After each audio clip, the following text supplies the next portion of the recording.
If you want God's authority and you want God's endorsement, you need to be under authority.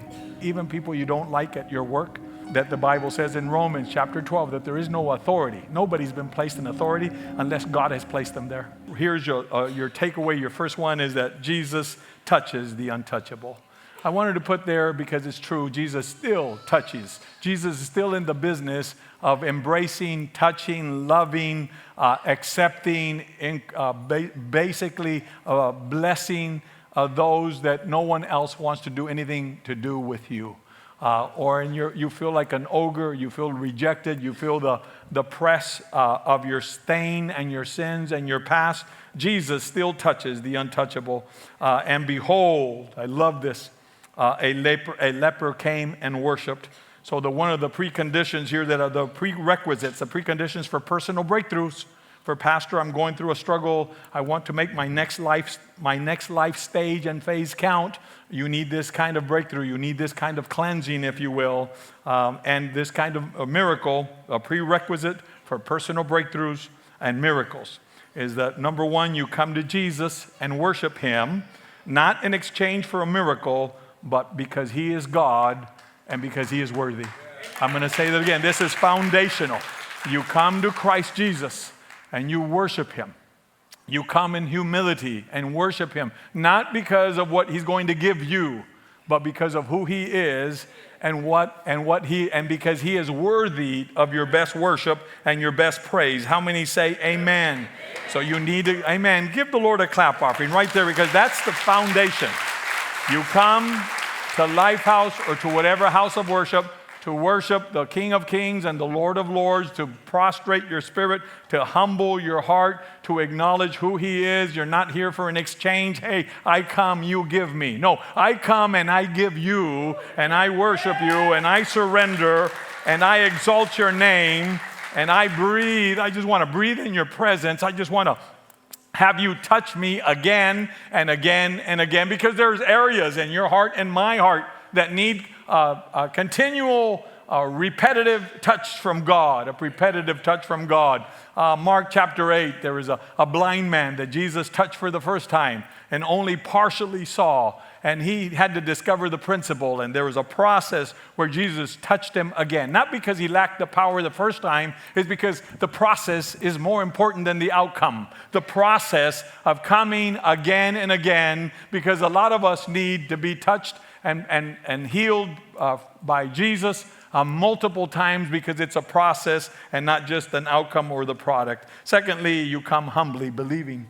You come humbly believing that he is able, that God is able, that Jesus is able. You come humbly believing that Jesus is able. Lord, if you're willing, you can make me clean. There's 4 verses here that I want to help everybody with your theology, that will help you resist the name it and claim it by the way kind of concept. The first one here is that we have this confidence. 1 John chapter 5, verse 14. And this is the confidence that we, the believers, those of us that are in Christ, we have toward him, toward God, toward Christ, that if we ask anything according to his will, he hears you. He's got that. If you ask anything, how many know that we've got, Linda and I have 4 kids, and they ask us for a lot of things that are not according to our will? All right, you're not with me. Okay, they ask us for a lot of things that is not in keeping with our better judgment, our will, our discernment. We've been through there. They cry, they have all these different levels of manipulation, even though it's not a word, but they try to manipulate, etc., right? And but not everything is according to God's will, but we have this confidence. John is saying that if you ask him anything that is according to his will, you've got it. You know, he hears you. He's got you. How many say amen? This is theology here. James, if you ask, and you do not receive. Let me go to James chapter 1, by the way, because a lot of times you don't receive. When you don't receive is when you ask and you don't believe. That's James chapter 1, verse 6 or 5. He says if you come and you ask, like if anyone needs wisdom, he starts saying in verse 3, ask Christ, ask it of God, and he will give you wisdom with overflowing wisdom. without holding back, he says, without holding back. If that's right, without refund. If you ask him believing and you don't doubt in your heart, because though the person that doubts is unstable in all his ways, double-minded people, unstable. And you're like the wave of the ocean that comes and goes back, comes forward and then recedes. And that person, James says, you will get nothing, because God does not honor a doubting Thomas spirit that asks and doubts the grace and the favor and the power and the ability of God to do. Having said that, James continues in chapter 4, verse 3, that you ask and you don't receive because you ask wrongly, for the wrong reasons, with the wrong motives, looking for the wrong outcome. You're asking that God would kill your enemies. Thank you. And God loves that boy or loves that girl or the person that hurt you, or you ask for vengeance and God says, nope, I'm sorry, vengeance is mine, says the Lord. I will repay. That's not yours to ask. How many say amen? You ask for greed or for personal benefit. Oh God, give me a better job so that you can live a better lifestyle, while you give God nada. It's not to worship. It's not to give him more. It's not to enlarge his territory, God's kingdom. No, it's you want stuff for yourself. A better car, a better truck, a better et cetera, a better this. God, give me a better wife. And God says, no, I think I'll have you keep the one you've got and make it work. Make it work. My point is, because you ask wrongly for the wrong motives, so that you want to basically... You want to correspond with your passions, with your needs. God, change this person. Oh, God, change this person. God. And you and I need to be praying, God, change me. Amen. Give me wisdom. Father, I want to be able to enjoy your direction, your favor, and your wisdom. And then the mindset that every believer should have is, your kingdom come, your will be done. Your kingdom come, thy will be done mindset. Jesus in Mark 14, one of my favorite verses in Scripture that I've lived by, even at times when I did not like it. And so Jesus, it's in Gethsemane. He's right before going to the cross, right before he gets arrested and is taken. We're going to be celebrating Passover and Good Friday in about 2 weeks. And he's sweating drops of blood, just his agonizing. And then he has the courage to say, Abba, Father. He says, Abba, Father.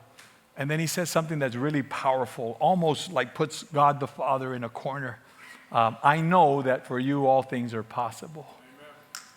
How many believe that? Amen. All things are possible, amen, but not all things are God's will. But I know that all things for you are possible. And if it's possible, pass this cup, this bitter drink of going to the cross and dying. And then he says, he catches himself, nevertheless, not my will, but your will be done. How many say amen? Amen. That is the most powerful, the most spiritual, the most mature prayer that anyone can say is, God, I would like this outcome. I'd like for my son or my daughter to come back home. I'm praying for my prodigal, and I know that that's God's will, but God's will sometimes has a different way and different timing. Amen. Different timing, because if you get everything you want when you get it, you and I will not change the way God wants us, how we need to change, because trials and testing are not for the outside person. They're not. It might not even be the outside things. The trial is for you to really see Jesus as the only real source and your real, the lover of your soul, if you will. Here's some key insights and some takeaways for everybody. Faith approaches and worships Jesus despite past stigmas. Leprosy, what are people going to say? I'm broken, I'm broke. People are going to say, I lost my job, my house, my marriage, I lost my kids. What are people going to say? Stigma. That's leprosy. That's things that you think that people see that most people don't care and are not worried about what you think they see. The stains of your past sins. The stain that you can't wash and remove yourself. That's why David says, wash me with hyssop. It was an herb that would wash and cleanse, and it was medicinal, if you will, in terms of the infection. It would take away the infection. And then the setbacks. Secondly, that Jesus is able. These are key insights from this first story, key insights and takeaways, that Jesus is able to do what others cannot or refuse to do for you. Like no one could heal him from his leprosy, and even if they could, they wouldn't touch him with a 10-foot pole, literally. They would refuse, but Jesus is able. And then thirdly, Christ's power can still redeem you, can heal and restore you if you come humbly, and it is God's will to do so. Always to redeem you. The Bible says he didn't want anyone to perish. That's God's will. He does not want one person to perish and lose their life, lose their soul. But when it comes to healing, blessing, and breakthroughs, that's a different process. It is something that we defer to God's will. How many say amen? Real quickly, there's another story, the second story. I talked about the leper, and I'm going to talk about this Gentile, this centurion, this soldier in Capernaum that was also, and at the end, a woman. What are the three things, one thing all three individuals have in common? Jewish society, Jewish religion would never touch them. They did not have a right to come to God. They did not have a right to a breakthrough. They lost their chance. They had their chance. And this soldier that was basically a Roman soldier, a centurion, an officer, if you will, an officer and a Gentile. No way. But he has the courage, the boldness, and people are seeing it. Hey, what is that Gentile doing here in this gathering of Jews? And he comes to Jesus, and watch again his posture. I want you to see the story real quickly, that now when Jesus, first he came down the mountain, now Jesus entered Capernaum. Long story, chapter 12, 11 of Matthew. There's 4 cities, 4 towns that Jesus rebuked, excoriated. Tyre, Sidon, Chorazin, and Capernaum. And Capernaum, he says this to Capernaum, and he tells all these other cities, he rebukes them. If the miracles that are done in you, that were done in you, they're like by the sea, the feeding of the 10,000, this miracle here as well, by the way. If the miracles that were done in your cities would have been done, listen, in Sodom and Gomorrah, they would still be here today. They would have not been consumed by fire, by brimstone and fire, if they would have been able to see and witness what you've seen and witnessed. Can I say and ask you something? If you've tasted the grace of God, if you've been able to witness God's favor, God's blessing, a breakthrough and miracles from time to time, for every grace, for every blessing, God will hold you accountable, especially if you don't have a grateful heart. If there is not the gratitude to say, God, I don't deserve salvation. Like, I don't deserve to be saved. Who here can lift up your hand and says, I deserve salvation? None of us. None of us can say, I deserve to be saved. No, we deserve brokenness and hell and separation, but God in his mercy, God looked down from heaven and says, I think I'll pick you, I'll choose you. And all of us came because he called, because the Father calls us, the Spirit of God convicted us, and we came to him in repentance and in humility and brokenness. How many say amen? And this is critical right here, so this centurion, Gentile soldier, this officer came to him. Almost same model, same pattern, pleading with him, saying, Lord. And he calls for someone else. It's not even for him. My servant is lying at home, paralyzed and dreadfully tormented. And Jesus said to him, I will come and I will heal him. I will come. And then something incredible happens. But the centurion answered and said, Lord, I'm not worthy.